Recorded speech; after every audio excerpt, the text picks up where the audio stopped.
me to start? Yeah. Oh wait, you're recording, I don't know if I can read. Okay. Air conditioning, cooling, unit 35, comfort and psychometrics. Okay, so we've talked about refrigeration yesterday a little bit, right? Right. You guys didn't remember that, right? You didn't remember. Okay. So now we're going to talk about air conditioning. It refers to, what is that word right there? Psychometrics. Comfort. Comfort. Comfort. So air conditioning always pertains to comfort. Refrigeration always refers to the product. Okay?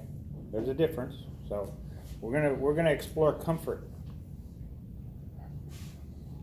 Objectives. After studying this chapter, you should be able to recognize the 4 factors involved in comfort, explain the relationship of body temperature to room temperature, describe why one person is comfortable and another is not, define psychrometrics. Intended. Define wet bulb and dry bulb temperature, define dew point temperature, explain vapor pressure of water and air, describe humidity, plot air conditions using a psychrometric chart.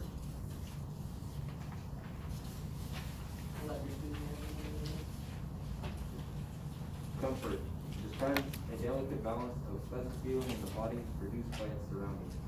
Involves temperature, humidity, air movement, and air cleanliness. The human body adjusts to conditions for comfort and protection using the circulatory and respiratory system. Okay, so we're gonna talk about the first two. The first two conditions that make up comfort, and that's temperature and humidity. Isn't that exciting? I'm ecstatic. This is exciting. Welcome to class.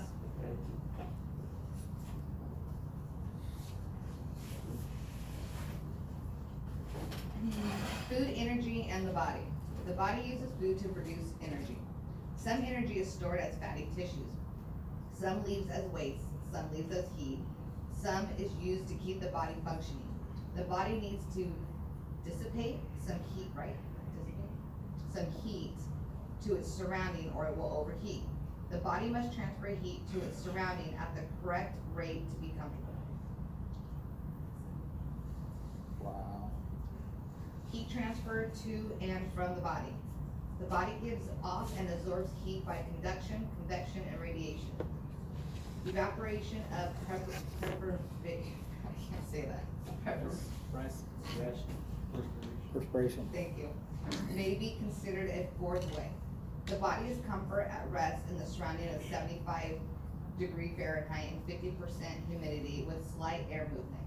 Comfort conditions vary with seasons, location, and body metabolism. Looking for your fans. Yeah, I was looking at my fans. Okay, so it's comfortable in here, right? Very good. So roughly about 72 degrees. And we'll find out what the humidity is later. Here's your first cartoon. The body gives off heat 3 different ways.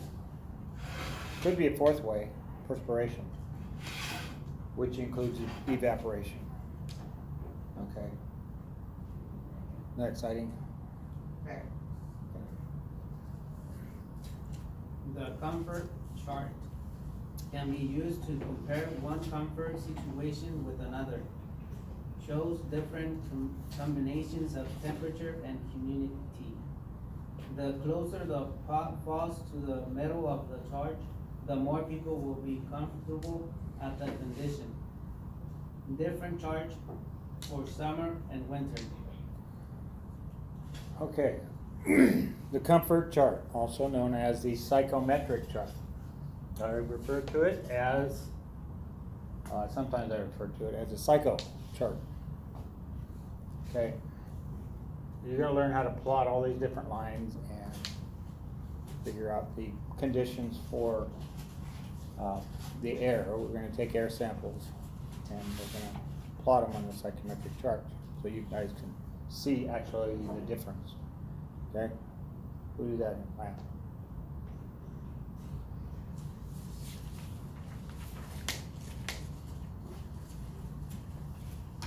Psychometrics, study of air and its properties.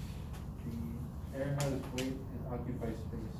Air weighs about 0.075 pounds per cubic foot. 1 pound of dry air at 70 degrees occupies about 13.33 cubic feet. The number of cubic feet per pound can be calculated by taking the reciprocal of the density of air. Okay. You guys know what the reciprocal is? Nobody? This is a reciprocal. It says that 0.075 pounds per cubic foot. The reciprocal is 1 over. So what is that? What would that be? What would that be? You're gonna make me do it? I can't do it. I'm sorry. That's called a reciprocal. Simple. Okay? Okay, so this is what it looks like. This is air. This is what it looks like. 1 cubic foot of air is 0.075 pounds. So air does have weight, right? So 1 pound of air looks like this. Kind of get the idea? Okay. Wow. Moisture in the air. There is moisture in the air at all times, even in a desert. Water in the form of low pressure vapor is suspended in the air and called humidity. Ooh. Okay.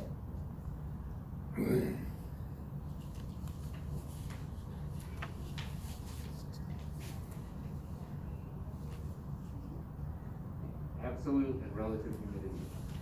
Moisture content in air is measured by weight and expressed in pounds or grains. 7,000 grains per pound of air. Each pound of air at sea level is 70 degrees Fahrenheit, can hold 110.5 grains of moisture. 101570. Okay, so we're talking about humidity. We're talking about two different types of humidity. There's relative and there's absolute. Okay, so you're familiar with the terms of relative humidity. But we're going to talk also about absolute humidity, which means the actual weight of water in the air expressed in grains. Okay? I just said that. Absolute and relative humidity continue. Absolute humidity, actual amount of water vapor contained in an air sample, measured in grams per lab. Relative humidity, the relationship between the weight of water vapor in a pound of air and the weight it could hold if 100% was saturated. Saturated. Saturated. Okay, so this is grains per pound. What'd you say? Grams Yeah. per lab? Grains per pound. Oh, grains. Okay, relative humidity is actually the percentage of moisture vapor compared to what it would be if it was 100%. So that's where we get our percentage, and when somebody says the humidity is 50%, that's what they're talking about. Got it? No? Okay. Good. Good.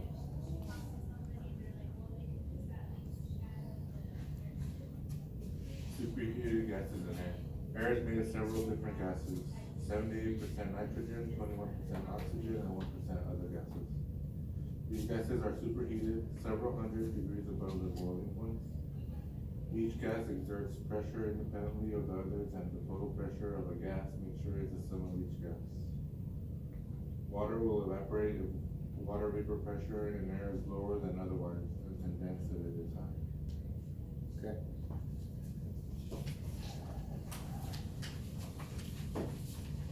So we know what air is. You guys know. You guys probably just learned that. We have 78% nitrogen in our air. Got it? Okay.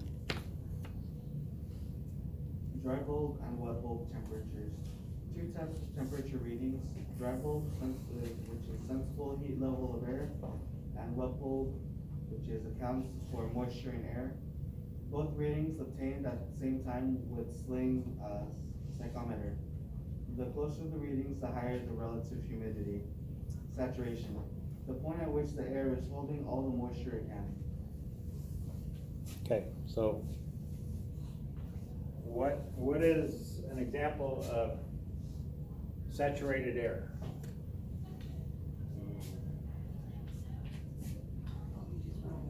Anybody? Huh? When it gets full, right? Can't hold anymore. Can't hold any more moisture. What? Fog. You gotta know that, living here, right? Fog. Rain. The sling psychrometer is this guy.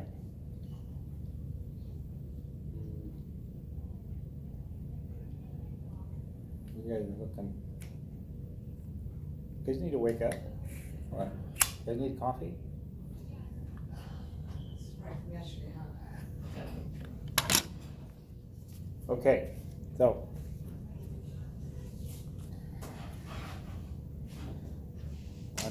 Another temperature. Dew point temperature. Temperature at which moisture begins to condense out of the air, collecting as water on cold surfaces. Air can be dehumidified by passing it over a surface that is below the dew point temperature of the air, such as an air conditioning coil. Condensed moisture drains out the air conditioner's condensate line. Okay, we all know what condensate looks like, right? You see that? Have we experienced this? Yes. Okay. I'll tell you something. A few years back, I was in Tucson, Arizona. Kind of a warm day, 75 degrees. Having a glass of iced tea. No condensation. Wow. I went, wow. I mean, it was ice, it was cold, but I knew that the outside of that glass was not colder than the dew point temperature. That's why it wasn't condensating. So, which meant the relative humidity was lower in Tucson, Arizona. Wow. I saw it with my own eyes. I experienced it.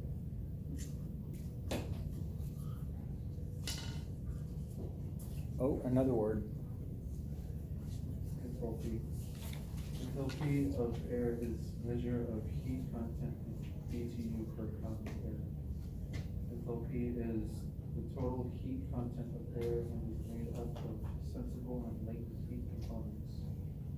Sensible heat is heat transfer that can be measured with a thermometer. Latent heat transfer represents a change in state of a substance with no change in temperature. You guys remember latent heat? Latent heat?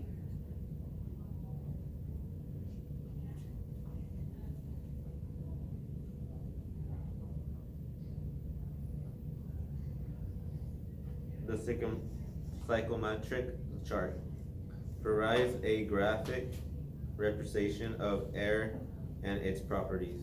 Knowing any two conditions of airflow of air allows us to find the other. Dry bulb temperature, wet bulb temperature, dew point temperature, total heat containment,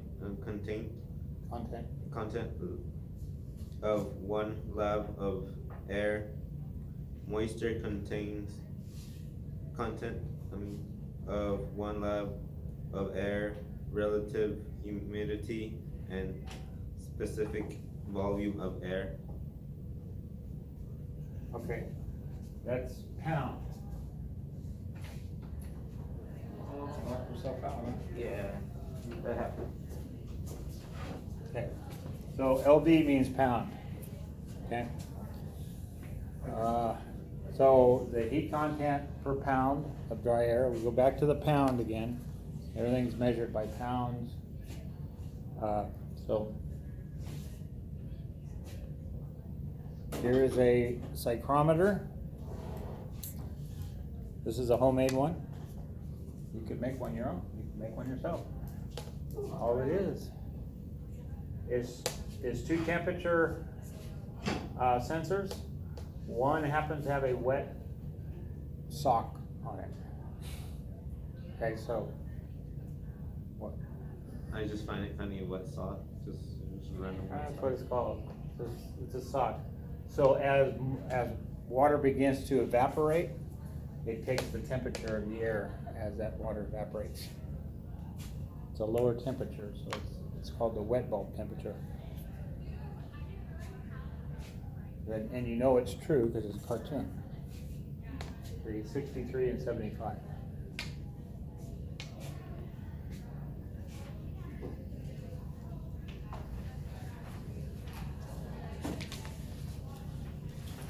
But not everybody at once. Just one person can read. Yeah. Plotting on a psychometric chart. Condition of air can be plotted as it is being conditioned by following progression of lines of the chart. Any change in heat content or moisture content of air will cause a change in the wet bulb temperature and therefore the total heat. Okay. Fresh air, infiltration and ventilation. Fresh air intake ventilation, inducing a small amount of air from outside into the conditioner to keep the air from becoming oxygen starved and stagnant and to dilute indoor pollutants. Energy efficient homes can be built so tightly that infiltration, random air leaking into a structure, does not provide enough fresh air. Okay. There we go. Yeah. Keep it moving. Fresh air infiltration and ventilation continues. A minimum of 25% air change per hour of the entire structure is allowed. Considerable load on conditioning systems. Calculate using formulas for winter and summer. Office buildings have the same pollution problems as homes, except with more sources of pollution because they hold more people and different and varied activities. Okay. Again. National code requirements for buildings where the public works are based on the number of people in the building and the type of use. Technicians may get specific instructions for adjusting outdoor air dampers to induce a correct amount of outdoor air into buildings. Okay, so this has become an issue with air conditioning. And the issue is that if there's not enough fresh air and there's too many people in the structure, then you have a high CO levels, so high carbon dioxide. So nowadays, the new commercial units are putting CO meters in the units. So when it senses too much carbon dioxide, it'll automatically open the outdoor air dampers to allow fresh air to come in.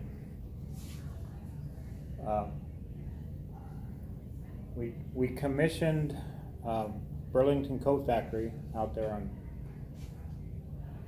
Milburn and Herndon. Know that? You ever been out there? Milburn and Herndon? I've been out there, there's in Burlington though. Way out by 99 in Herndon? Yeah, I know it's like that. I know, you live out of town, so.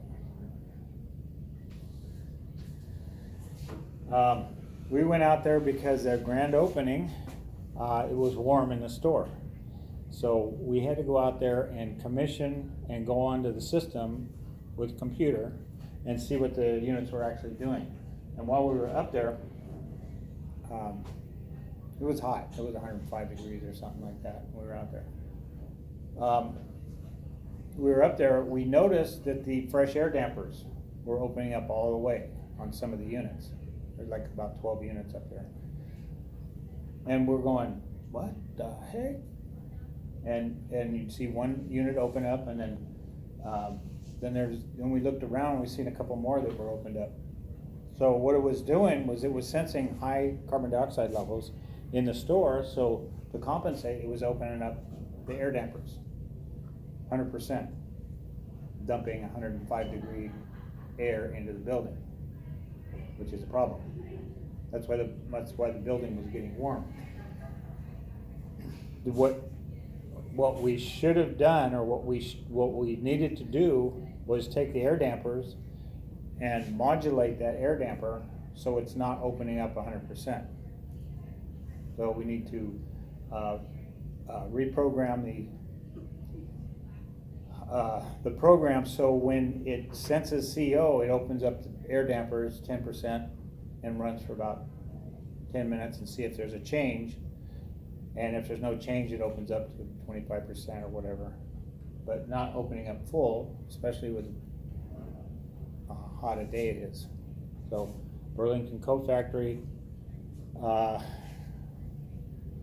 is stationed somewhere where it's not hot, so they may not know that you can't do that. You know, and this is a big problem in movie theaters too. So it becomes a problem because it puts a big load on the air conditioning now, because now you're dropping in outdoor air, and now that air conditioner has to overcome all that heat that we just brought into the building. Okay? Wow. Wow.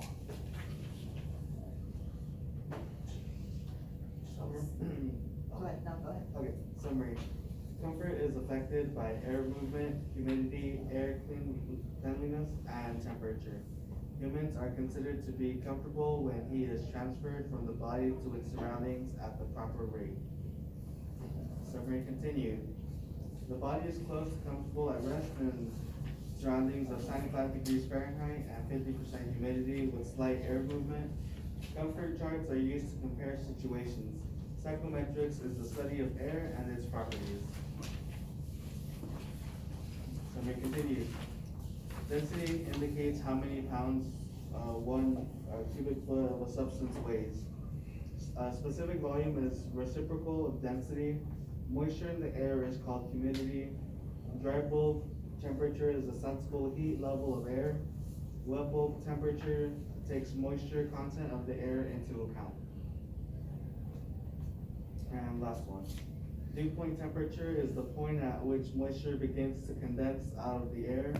The psychrometric chart provides graphical representation of an air sample and a means to calculate other properties of the air. Total heat equals sensible heat plus latent heat. Wow. Kids like that?